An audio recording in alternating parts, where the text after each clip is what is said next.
Okay, thank you. Brennan versus City of Miami. May it please the court, my name is William Sheppard on behalf of the appellant, Mr. Brennan. I'd ask the court to allow me to reserve 3 minutes for rebuttal. I'm sorry, did you say 3 or 2? 3 minutes. 3, thank you. Thank you. This is a veterans preference case in Florida. Mr. Sheppard, we've looked at the briefs and we've reviewed the record carefully, but I want you to address a particular issue. 55A-7.013 sub 2 says that the applicant claiming preference is responsible for providing required documentation at the time of making an application for a vacant position. Correct? Yes, Your Honor. Now, and neither one of you addressed this in your briefs, but it seems to me that the whole thing turns to the definition of vacant position. And 55A-7.003 defines vacant position as a position, means a position which the covered employer has announced as being open for recruitment and available to all applicants. A position that is announced as being open to current employees only, to be filled by the reassignment, promotion, or demotion of employee, is not a vacant position for purposes of this chapter. So it seems to me that the requirement that the employee provide the DD-214 doesn't exist as to a promotion. That brings me to my question to you. The city, and you didn't argue this in your brief, and neither did the appellee. Now, it seems clear that the city, in its announcement, requires that the employee submit the DD-214 that gives them the preference. Is that alone sufficient to require that we find in favor of the appellee in this case? No, Your Honor, and the reason is that the legislature and the Department of Veterans Affairs have recognized that there are people like Mr. Brennan he was a Marine reservist. Then he became a fireman with the City of Miami. And then his unit got activated during Operation Enduring Freedom to go to Iraq. Under 29509, the city was obligated to allow him to go to the military. Secondly, they were obligated to take him back when he returned, if he came back within a year. And thirdly, in order to compensate veterans who are reactivated, such as Mr. Brennan, to give him one-time promotional Right, but it was at the time of his return that the statute required that he submit the DD-214, which would have given him the veteran's preference, correct? And he gave them that when he came back. That's how he gets back. He didn't give it to him to get a veteran's preference because the law doesn't require him to, because it requires the city to take him back when he completes his military service, and then he gives him the DD-214. He was serving as a firefighter, and then he was seeking this promotional, this position that was a promotion. Yes, ma'am. He gets one preference in promotion by adding 5 points. It was several years after his military service. And this promotion was from within. It wasn't an advertised position that anyone could apply to. Is that correct or incorrect? Yes, anyone could. There were 103 people that applied. No. Anyone outside the department? Can a Miami-Dade firefighter apply for the position? No, this is to be promoted. Internal. To lieutenant. So it's within. Is it true that you would have to have been a firefighter with the City of Miami for a certain number of years to be able to apply for the position? You know, I can't accurately answer that, but I suspect you had to be a fireman. Well, the announcement says that. Right. Right? And that is in the record, right? And the And it announcement. says that civil service rules require it that way, doesn't it? Yes. Listen, it seems to me that the Commission's interpretation is clearly erroneous because of the existence of the definition of vacant position in the Florida Administrative Code. So my question to you is, do the city's announcements and requirements that the firefighter submit the DD-214 given them preference, would that be sufficient to require that the firefighter comply or submit the applicable DD-214 to the city, despite the fact that it's not required by the statute and that it's not required by the Florida Administrative Code? Well, the city of Miami can't amend what the Department of Veterans Administration No, no. did any better than they can do what the legislature did. But can And they in further their restrict? announcement, in Can their they further announcement, restrict? Can they create the requirement that the firefighter submit that form despite the fact that it's not required by the statute and that it's not required by the code? no, they cannot. Why not? And- Why not? Well, when in the announcement, they refer to the incorrect Florida Administrative Code. They refer to 55A 7.013. They refer to the correct code. They just misinterpreted what it meant. They referred to the correct code.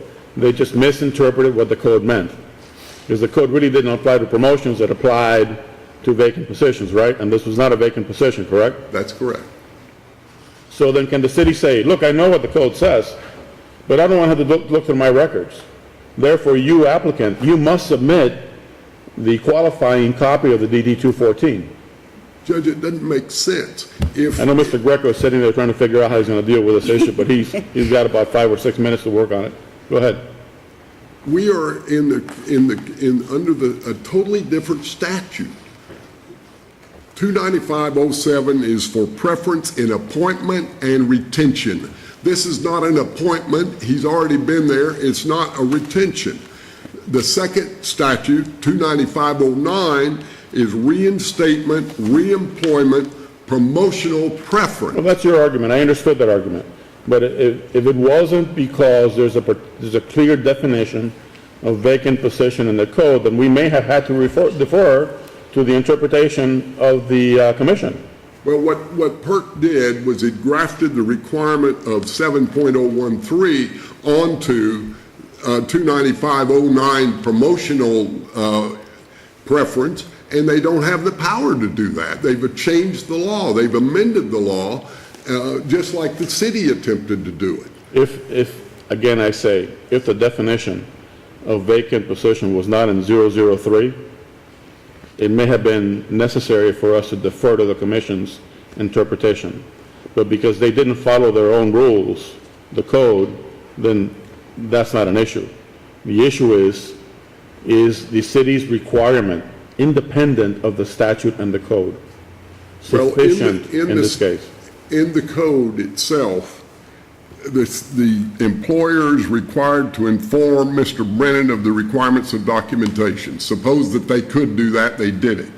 They also were supposed to determine whether he was eligible. They already had his DD 214 adequate enough to get the promotional preference for a period of years. It was 15 to 20 steps away from the person who is That's not the point. That's my second. I guess the code,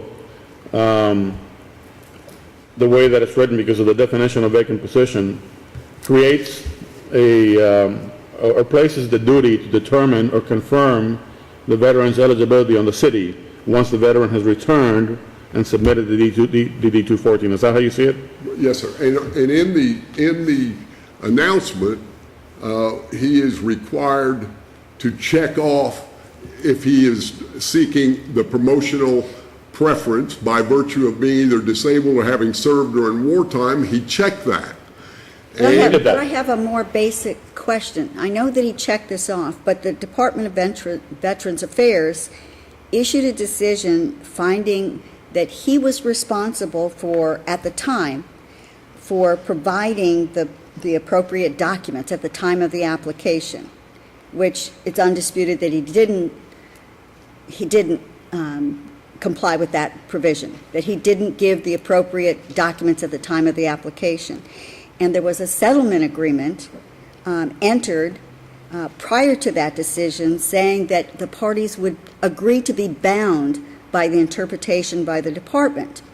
So my question to you is, why is your client not stopped from either pursuing this litigation when he's agreed to be bound by the interpretation by the department, and the department has already made a finding, and that finding has never been appealed?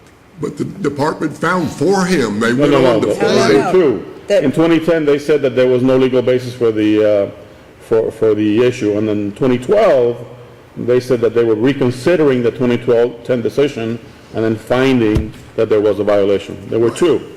So what Right. Judge Rothenberg wants to know, and frankly, I want to know as well, is if he did not appeal the 2010 ruling, is he now stopped from proceeding further in this regard? No, Your Honor, they found it was premature. They found two things, And, that it was not valid and also that it was premature. right, and they found it was premature because there wasn't any position to be promoted to. But even prior to that, April 23rd, 2010, is when the department issued its decision, finding that it is his responsibility to provide all the required documents at the time of making his application, that he did not provide these documents. And everybody agreed to be bound by that decision, the interpretation at that time. So I don't understand how this went any further than that. The position got announced, and he applied for it. And he went to the personnel department and said, I need my DD 214. But he applied for it before that. He filed his grievance in 2008. And that's when he was given a hearing. He attended arbitration in March of 2010, and that's then when the grievance was settled. And the settlement was that both the city and the union that was representing him would agree to abide by the final decision of the Florida Department of Veterans Affairs regarding whether he was entitled to receive any veterans preference points based upon his application. And then you have the department interpreting the statutes and saying he has the obligation at the time that he submits his application to provide those documents. If he doesn't provide them, he hasn't complied, and that's the end of the story. So I don't know how we got any further from April 23rd, 2010. Went back and the DVA reconsidered it and said because it was premature, Well, how could they reconsider it once they've interpreted the statute and said this is it? well, that's what They just said did. we're not going to consider it now because it's premature. They should have said at that point, we've already considered this and it's finished. But they didn't. And So do they have the power to do that? Do Sir? they have the power to, a year later, after there's been no appeal of their initial determination that the complaint was not valid, do they have the power to reconsider it? I believe they do, and they believe they did, and they did reconsider it. Has anybody challenged that No, reconsideration? That's never been an issue until today, right now. It's never been an issue in this litigation. And DVA then found for Mr. Brennan, and it kind of dovetails into our second argument, that it would be inequitable under the facts of this case not to give him this promotional preference. He had given him the correct DD 214. They had two DD 214s.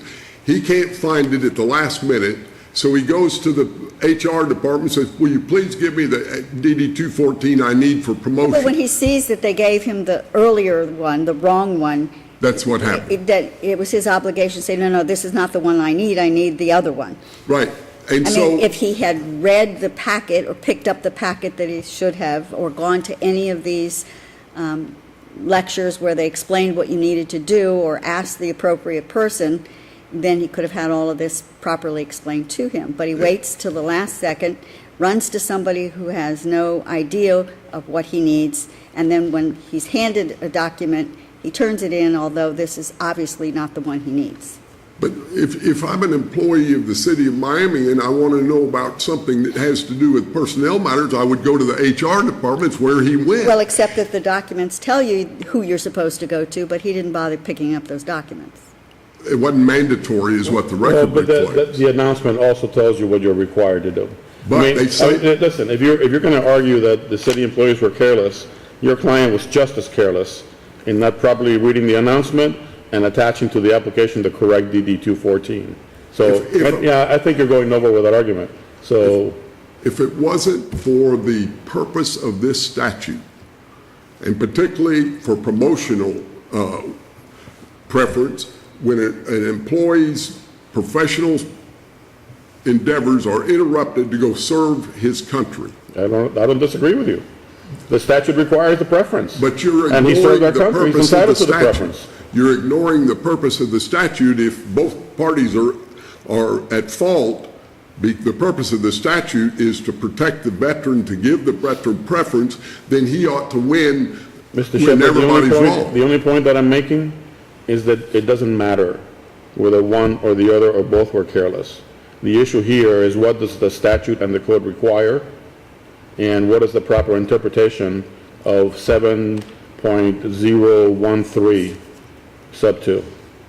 But That's what the issue is. you cannot ignore 55A1011, which is entitled Reinstatement and Reemployment Promotional Preferences. You're writing that out of the law. I'm not writing it out. You cannot ignore 7.003 also, that defines what a vacant position is. And none of you looked at that. And that seems to me to settle the issue Well, if that's the case, in your favor. Yes, that's a softball. In your favor. You No, I should ignore the understand tone At of his that point, voice. what I That's would a say is I would softball. stand here and say, thank you, Judge. Here's the issue, Mr. Sheppard.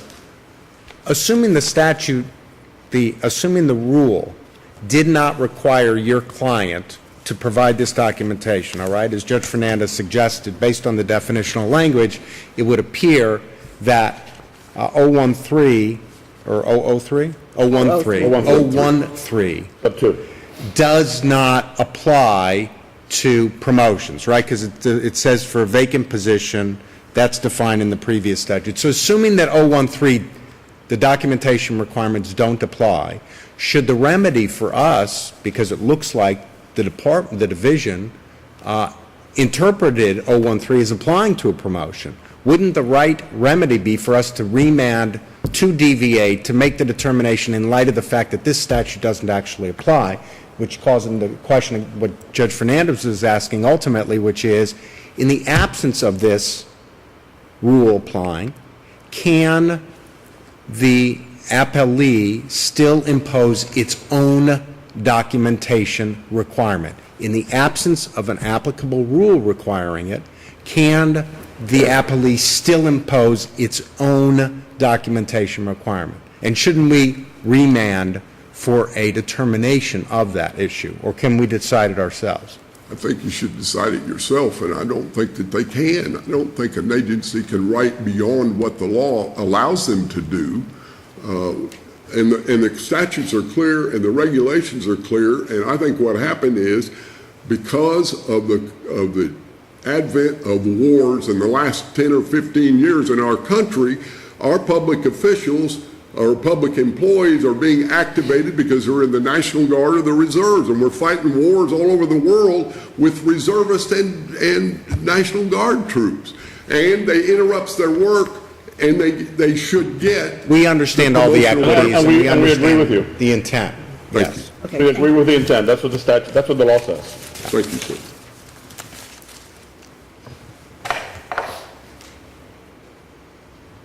now that you have to argue completely off your brief. I'll leave myself over there. May it please the court, John Greco on behalf of the City of Miami. I guess I will assume the issue was never raised below, it was never considered by either the DVA or PERC in their making an interpretation, which in different circumstances they've made before as to requiring documentation, different circumstances, because I don't think anyone's found a case really that's on point like this. Right, yeah. And I couldn't find one either. Yeah. But and this is kind of a surprise issue this morning because we didn't ask you all to Sure. to submit supplemental briefs before the argument, but the definition statute 55A-7.003 is clear about what a vacant position is. I think then the question is, obviously, assuming, I'm not assuming. I don't even know if you had the opportunity to look at it. Did you have that with you? I don't have, 003? I've looked at it, but I don't have it with me at this very moment. Assuming that we're interpreting the definitional section correctly, then you would have to agree that that should have been considered as to whether or not he even had to provide any documentation. It would be relevant.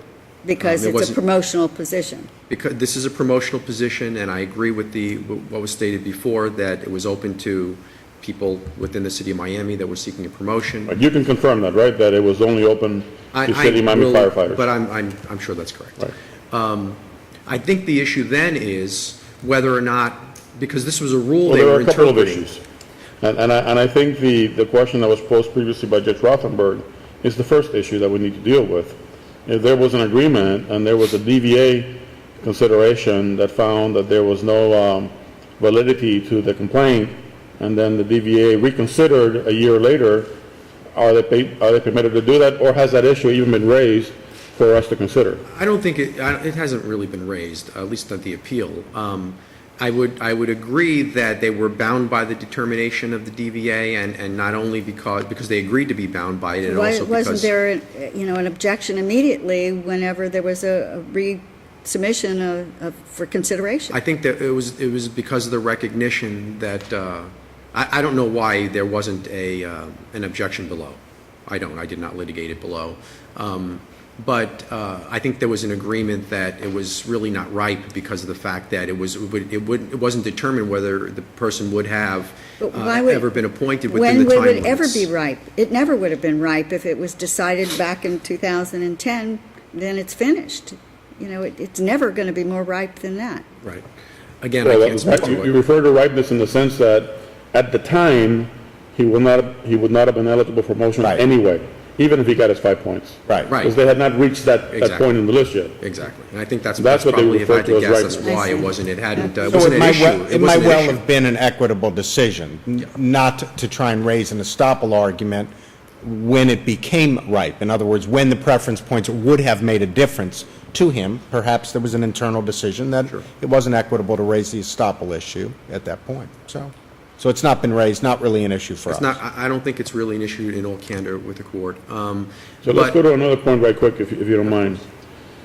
If it is our determination that the Commission's interpretation of 55A-7.013 is erroneous, then we can determine what the proper interpretation is, correct? Well, I think that it should go to DVA. I think To that. DVA? DVA already decided in Well- 2012 that he had a valid complaint.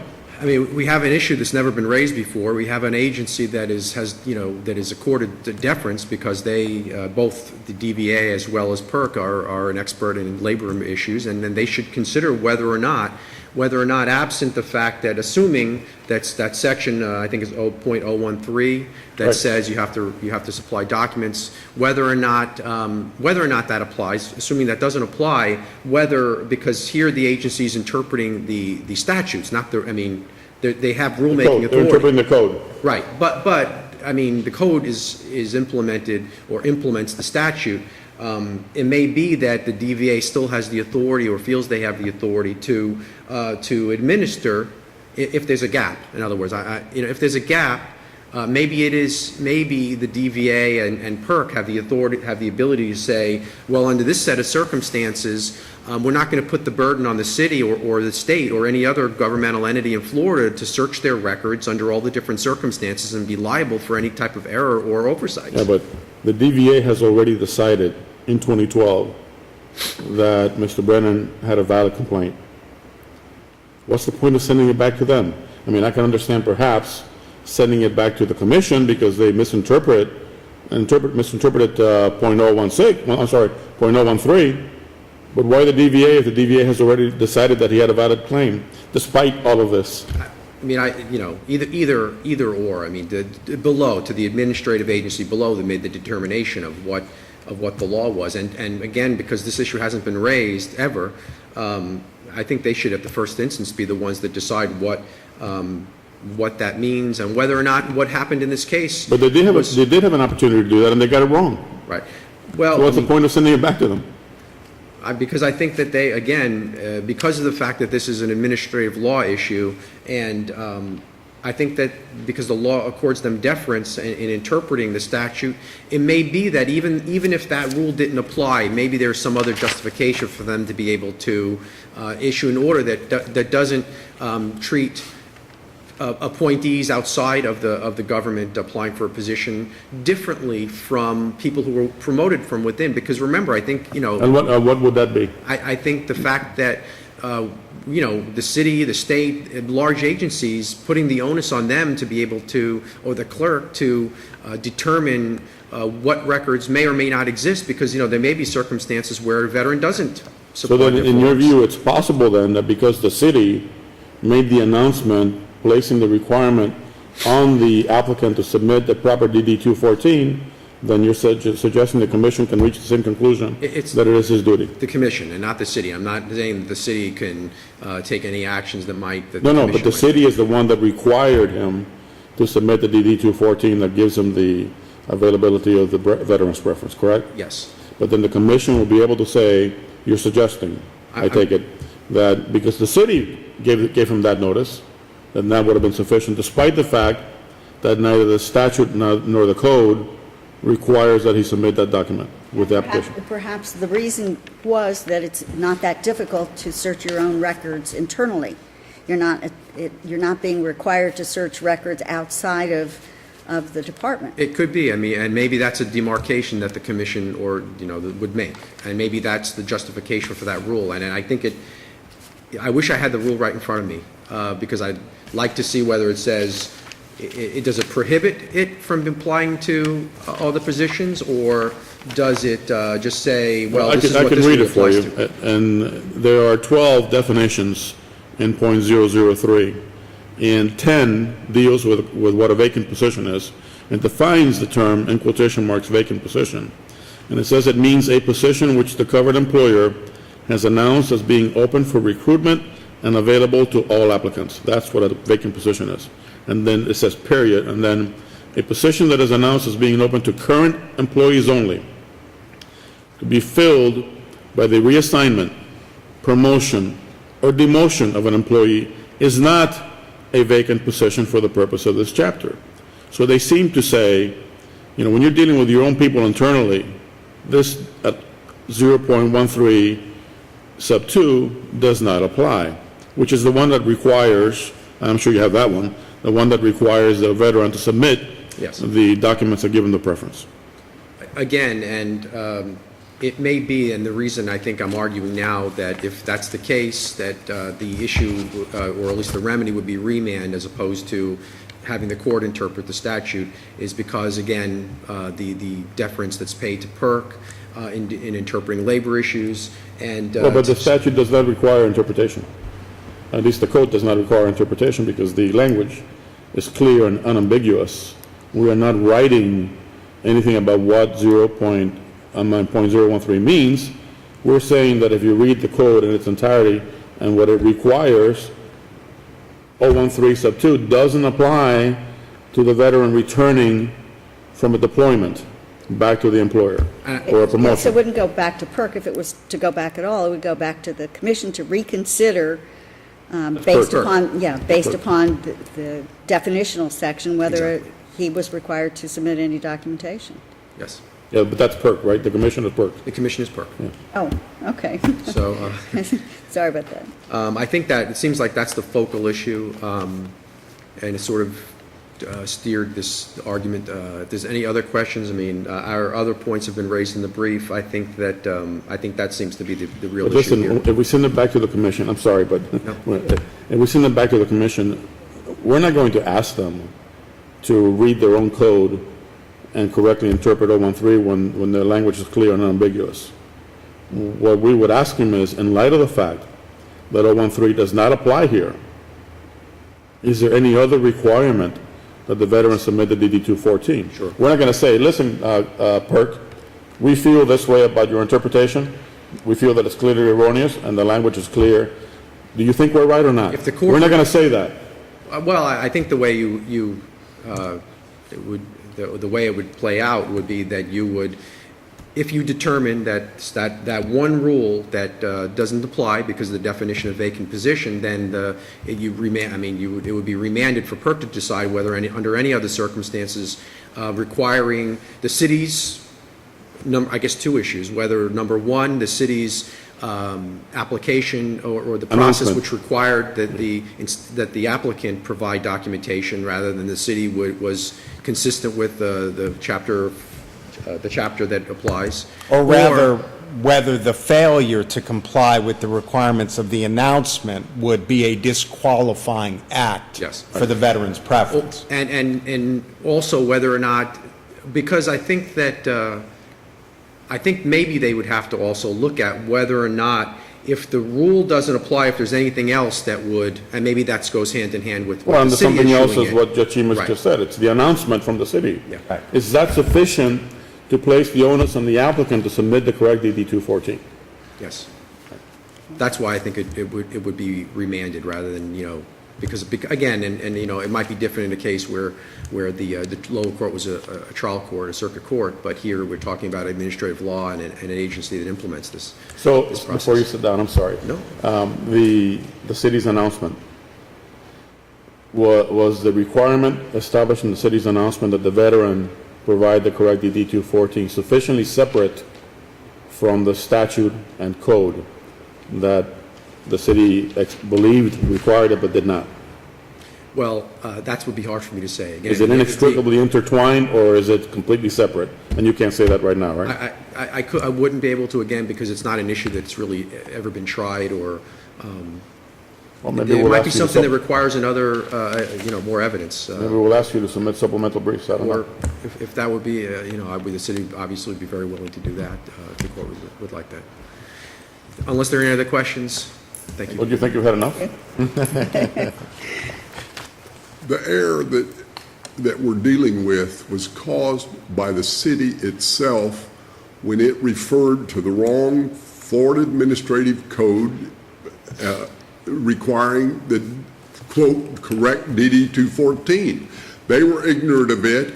The PERC got it all wrong, and that leaves little confidence of being remanded back to PERC, because So you're they... suggesting that the city's announcement and its reliance on the incorrect interpretation of the code and statute are inextricably intertwined?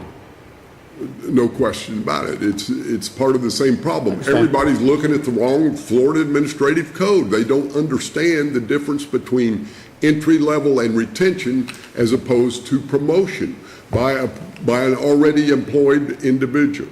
I welcome the opportunity to further brief this. These are important cases now. Well, this They one is going haven't to be been- very critical, I think. Sir? This one is going to be very critical because there's no other law that directly, no other decision that directly deals with this issue. No, and the only ones that come close are from this court that are not cited in our briefs, that were decided during a one-year period when the statute applied to everyone as opposed to coming back Right. individuals. And there are Ramirez and 2 or 3 cases about whether it was retroactive or just what, but it makes it clear why you don't have to have that, is because of the purpose of the promotional preference. And it's obvious that So if if we have you submit supplemental briefs and Mr. Greco goes back and you go back and you discuss this with each other and he says, well, the veteran should have gotten his preference, and then you offer to dismiss the case because you settled it. What do you think we should do? we're always ready to settle a case. So you don't think we should write on it anyway to resolve the dispute? Yes, I think you should write on it to resolve the dispute, because there will be more cases like this because of the phenomena of where our country stands with the use of troops that are not full-time regular Army and regular Marine troops. And the majority of the people serving in combat are reservist and guard folks, and we need to clarify this law. Most And I definitely. don't think there's anyone in this courtroom or in this county or in this country who would not feel that those veterans deserve the credit that they have coming to them, and they deserve to be treated with respect and their service appreciated, and we all do that. I know Anything we else? all give lip service to it, but I sure spend a lot of time in courtrooms and hearings for veterans. And I appreciate you hearing me, and I appreciate you straightening me out. Thank you very much. Thank you. Thank you.